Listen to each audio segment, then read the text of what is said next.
Again students, आज का हमारा टॉपिक है डिससिमिलैरिटीज बिटवीन इंटर रीजनल और इंटरनेशनल ट्रेड, यानी अंतर क्षेत्रीय और अंतरराष्ट्रीय व्यापार के बीच विभिन्नताएं। इसके पहले के वीडियो में मैंने अंतरराष्ट्रीय और अंतर क्षेत्रीय व्यापार के बीच समानताओं के बारे में बताया था। आज हम आपको अपने इस वीडियो में इन दोनों के बीच विभिन्नताओं के बारे में बताऊंगी। तो अंतर क्षेत्रीय और अंतरराष्ट्रीय व्यापार के बीच विभिन्नताओं को बताया गया है प्रतिष्ठित अर्थशास्त्रियों के द्वारा, और इन्हीं विभिन्नताओं के आधार पर ही प्रतिष्ठित अर्थशास्त्रियों ने अंतरराष्ट्रीय व्यापार के लिए एक पृथक सिद्धांत की आवश्यकता पर विशेष बल दिया। तो चलिए अब हम इन विभिन्नताओं के बारे में देखेंगे, जिसमें नंबर 1 पर है lack of mobility of factors, यानी साधनों की गतिशीलता का अभाव। तो उत्पादन के जो भी साधन होते हैं वो अपने देश की सीमा के भीतर गतिशील होते हैं, लेकिन यही साधन देश की सीमा के बाहर पूरी तरह से अगतिशील हो जाते हैं, उनमें गतिशीलता का अभाव दिखाई देता है। तो जो ये साधन अपने देश की सीमा के भीतर बिना किसी रोक टोक के, बिना किसी बाधा के एक स्थान से दूसरे स्थान पर आ जा सकते हैं, लेकिन जब ये साधन अपने देश की सीमा के बाहर जाते हैं तब इन साधनों को धर्म, जाति, परंपरा, रीति रिवाज, संस्कृति, इन सभी तरह की बाधाओं से गुजरना पड़ता है, यानी इन सभी समस्याओं का सामना करना पड़ता है। तो यही माना गया है कि या इन्हीं गतिशीलता के आधार पर ही इन साधनों की कीमतों में भी अंतर दिखाई देता है। तो ये सबसे बड़ा अंतर है अंतर क्षेत्रीय और अंतरराष्ट्रीय व्यापार के बीच, यानी साधनों की गतिशीलता का अभाव। इसी क्रम में नंबर 2 पर हम देखेंगे डिफरेंट नेशनल पॉलिसीज, यानी भिन्न भिन्न राष्ट्रीय नीतियां। प्रत्येक देश अपने देश की आंतरिक व्यवस्था में किसी दूसरे देश का हस्तक्षेप पसंद नहीं करता, यानी वो नहीं चाहता कि हमारे देश की राष्ट्रीय नीतियों में कोई भी बाहर का देश किसी भी प्रकार का हस्तक्षेप करे, और हर देश अपनी राष्ट्रीय परिस्थितियों के आधार पर ही अपनी राष्ट्रीय नीतियों का निर्धारण करता है। तो इन राष्ट्रीय नीतियों के अंतर्गत आते हैं सार्वजनिक वित्त व्यवस्था, बैंकिंग, करारोपण, आयात निर्यात शुल्क, मजदूरी नीति, शिक्षा, स्वास्थ्य, विनिमय और मौद्रिक नीतियां।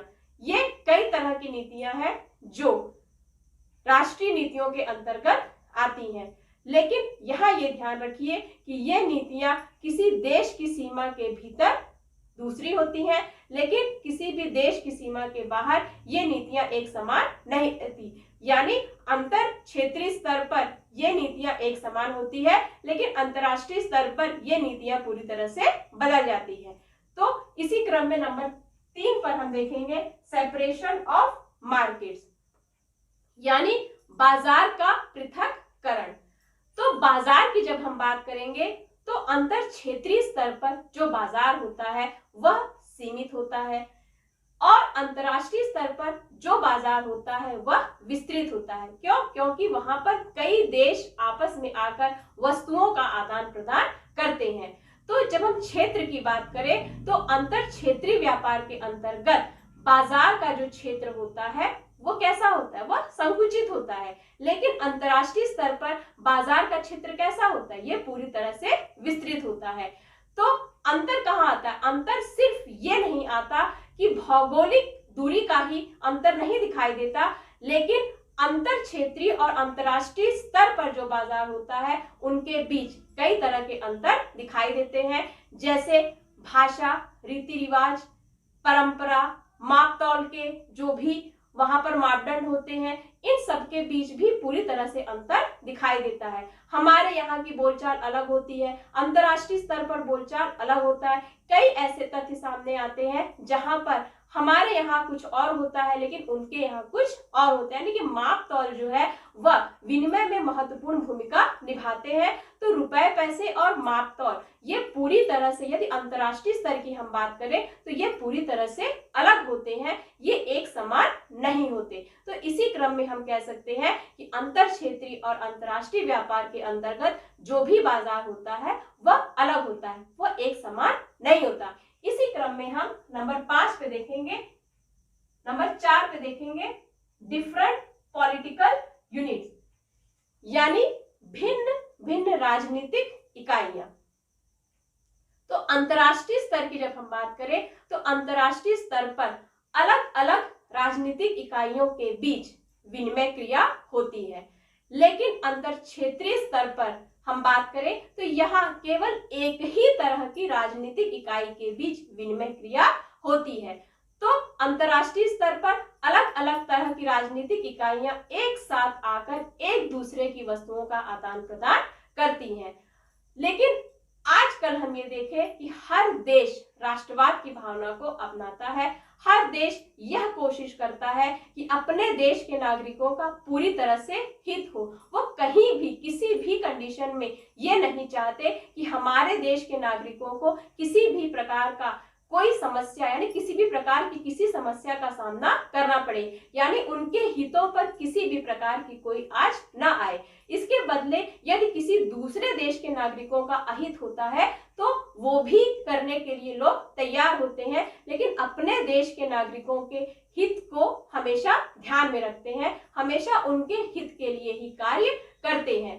तो इसी क्रम में आप ये देखिए कि अंतर क्षेत्रीय व्यापार और अंतरराष्ट्रीय व्यापार। तो अंतर क्षेत्रीय व्यापार में राजनीतिक इकाइयां एक ही है, इसलिए नियम और कानून भी एक ही तरह से होते हैं, लेकिन अंतर्राष्ट्रीय स्तर पर जब दो देश एक साथ मिलकर कार्य करते हैं तब वो अलग अलग राजनीतिक इकाइयों के अंतर्गत कार्य करते हैं, इसलिए उनके नियम और कानून भी अलग होते हैं। इसलिए अंतर्राष्ट्रीय स्तर पर व्यापार करने के लिए यह आवश्यक है कि हम जिस देश के साथ व्यापार कर रहे हैं उस देश के नियम और कानूनों के बीच के बारे में भी पूरी तरह से जानकारी होना चाहिए। यहाँ तक कि सिर्फ जानकारी होना ही पर्याप्त नहीं है, हमें यह भी जानकारी होनी चाहिए कि ये नियम और कानून किस तरह से कार्यान्वित होते हैं। लेकिन अंतर क्षेत्रीय व्यापार में इस तरह की किसी भी प्रकार की समस्या का सामना नहीं करना पड़ता।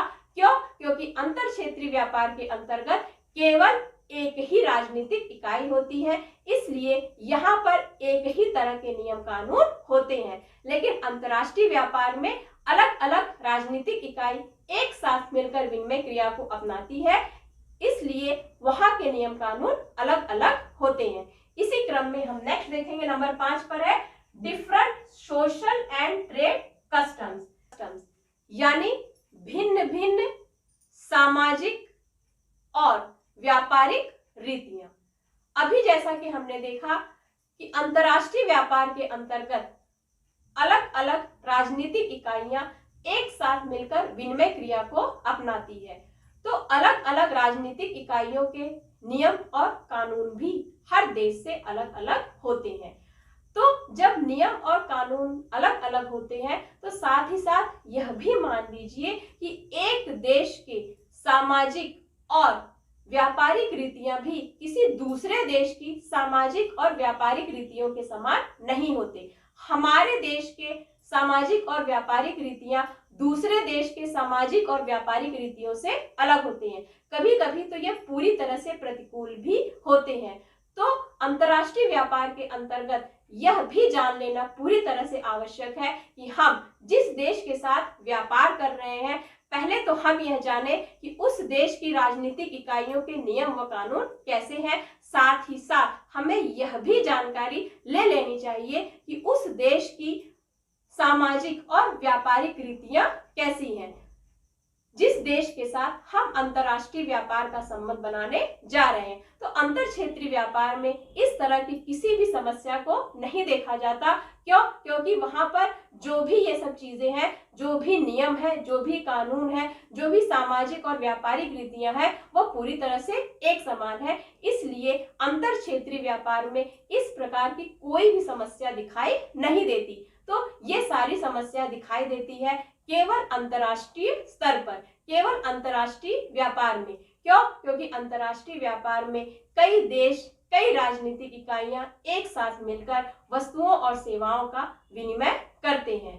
तो ये मान लीजिए कि केवल नियम और कानून के ही बारे में जानना आवश्यक नहीं है, बल्कि जिस देश के साथ हम व्यापारिक संबंध बनाना चाहते हैं, हमें उस देश के सामाजिक और व्यापारिक रीतियों के बारे में भी पूरी तरह से जानकारी ले लेना चाहिए।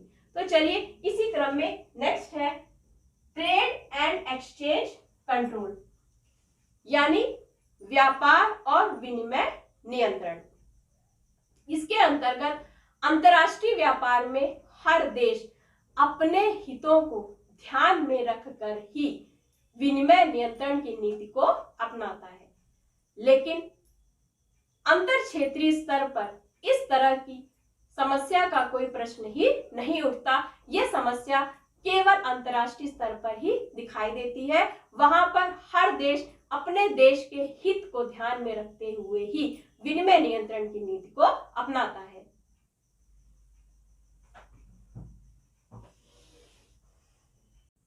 इसी के अंतर्गत नेक्स्ट है डिफरेंसेस इन मॉनेटरी सिस्टम, यानी मुद्रा प्रणाली में भिन्नता।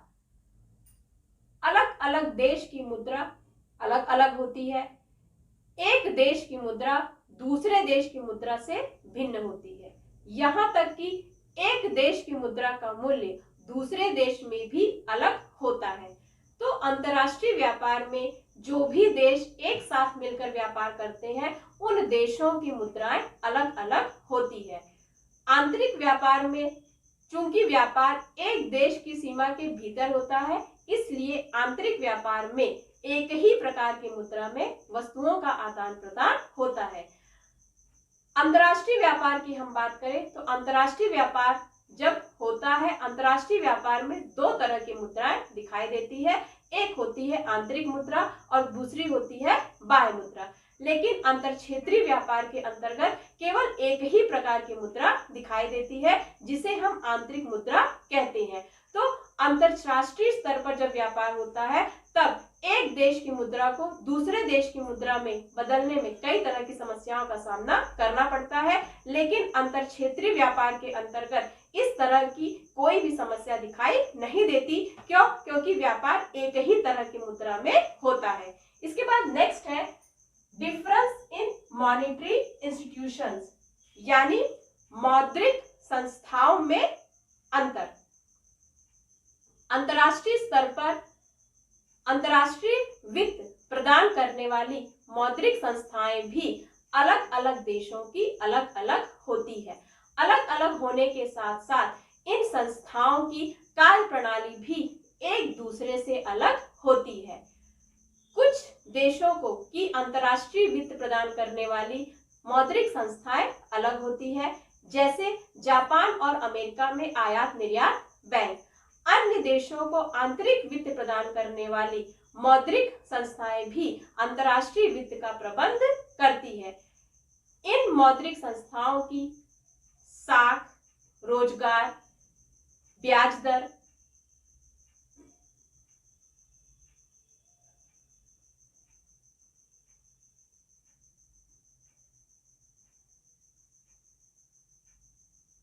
इन मौद्रिक संस्थाओं की साख, रोजगार, कीमत, ब्याज दर और नीतियों में अंतर दिखाई देता है। और जो मौद्रिक संस्थाएं आंतरिक स्तर पर कार्य करती हैं, इन मौद्रिक संस्थाओं में ना तो अंतर होता है। इन मौद्रिक संस्थाओं में ये मौद्रिक संस्थाएं एक ही होती है और ना ही उनकी कार्यप्रणाली में किसी भी प्रकार का कोई अंतर दिखाई देता है। क्यों? क्योंकि आंतरिक स्तर पर मौद्रिक संस्थाएं केवल एक ही होती हैं, लेकिन अंतर्राष्ट्रीय स्तर पर अलग अलग देशों की अलग अलग मौद्रिक संस्थाएं होती हैं। हर देश अलग अलग मौद्रिक संस्थाओं से अंतर्राष्ट्रीय वित्त का प्रबंध कराता है। तो चलिए इसी क्रम में नेक्स्ट है डिफरेंस इन ट्रांसपोर्टेशन प्रॉब्लम, यानी यातायात की समस्या में अंतर। जब बात अंतर्राष्ट्रीय स्तर पर वस्तुओं के आदान प्रदान की बात आती है, तो अंतर्राष्ट्रीय स्तर पर जब हमें वस्तुओं का आदान प्रदान करना होता है, तब हम यातायात के साधनों में केवल जल और वायु यातायात का प्रयोग करके ही वस्तुओं का आदान प्रदान कर सकते हैं। लेकिन जब हम आंतरिक स्तर पर वस्तुओं का आदान प्रदान करते हैं, तो हमें कोई खास समस्या नहीं होती। हम यातायात के किसी भी साधन का उपयोग करके वस्तुओं का आदान प्रदान कर सकते हैं। लेकिन जब अंतर्राष्ट्रीय स्तर पर वस्तुओं का आदान प्रदान करना होता है, तब हम केवल जल और वायु यातायात का ही प्रयोग कर सकते हैं।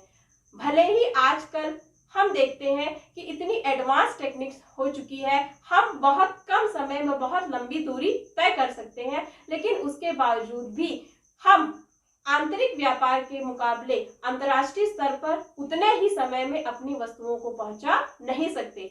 तो ये तरह की समस्या हमें दिखाई देती है। यहाँ तक कि जब हम आंतरिक स्तर पर व्यापार करते हैं, तो आंतरिक स्तर पर वस्तुओं को एक स्थान से दूसरे स्थान पर ले जाने में खर्च भी कम होता है, खर्च के साथ साथ जोखिम भी कम होता है। लेकिन अंतर्राष्ट्रीय स्तर पर जब हम वस्तुओं को एक राष्ट्र से दूसरे राष्ट्र में ले जाते हैं, तब हमें भारी खर्च भी करना पड़ता है और साथ ही साथ जोखिम भी बहुत अधिक मात्रा में उठाना पड़ता है। तो चलिए इसी क्रम में नेक्स्ट है प्रॉब्लम ऑफ पेमेंट, यानी भुगतान की समस्या। अंतर्राष्ट्रीय स्तर पर भुगतान की समस्या दिखाई देती है। क्यों? क्योंकि अंतर्राष्ट्रीय स्तर पर जो भी भुगतान होता है वह दो देशों के बीच होता है और उन दोनों देशों की मुद्राएं अलग अलग होती है। लेकिन आंतरिक स्तर पर ऐसी कोई समस्या नहीं दिखाई देती। क्यों? क्योंकि आंतरिक स्तर पर एक ही तरह की मुद्रा में ही हमें भुगतान करना पड़ता है, लेकिन अंतर्राष्ट्रीय स्तर पर हमें भुगतान अलग मुद्राओं में करना पड़ता है जिस देश के साथ हम व्यापार कर रहे हैं। इसी क्रम में नेक्स्ट है टर्म्स ऑफ ट्रेड, यानी व्यापार की शर्तें। तो अंतर्राष्ट्रीय स्तर पर व्यापार की शर्तों में बहुत जल्दी परिवर्तन दिखाई देता है, लेकिन आंतरिक स्तर पर व्यापार की शर्तों में कोई परिवर्तन नहीं दिखाई देता, ये प्रायः स्थिर ही दिखाई देती है। अगर व्यापार की शर्तों में परिवर्तन होता भी है तो वह अंतर्राष्ट्रीय स्तर पर होता है, आंतरिक स्तर पर नहीं होता।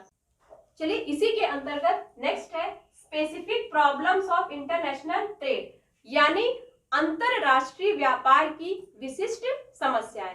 तो अंतरराष्ट्रीय व्यापार की जो भी विशिष्ट समस्याएं हैं, जैसे अंतरराष्ट्रीय तरलता, अंतरराष्ट्रीय पूंजी का आवागमन, यूरो डॉलर, ये सभी समस्याएं केवल और केवल अंतरराष्ट्रीय स्तर पर ही दिखाई देती है। ये समस्याएं अंतर क्षेत्रीय व्यापार के अंतर्गत नहीं दिखाई देती। अंतर क्षेत्रीय व्यापार देश की सीमा के भीतर होता है, इसलिए इस तरह की कोई भी समस्या दिखाई नहीं देती। अंतरराष्ट्रीय व्यापार देश की सीमाओं के बाहर होता है, इसलिए ये सभी समस्याएं दिखाई देती हैं, जैसे अंतरराष्ट्रीय तरलता, अंतरराष्ट्रीय पूंजी का आवागमन, यूरो डॉलर, ये सभी समस्याएं अंतरराष्ट्रीय स्तर पर दिखाई देती हैं। तो चलिए आज के वीडियो में मैंने अंतर क्षेत्रीय और अंतरराष्ट्रीय व्यापार के बीच जो भी विभिन्नताएं हैं इसके बारे में पूरी तरह से चर्चा हो चुकी है।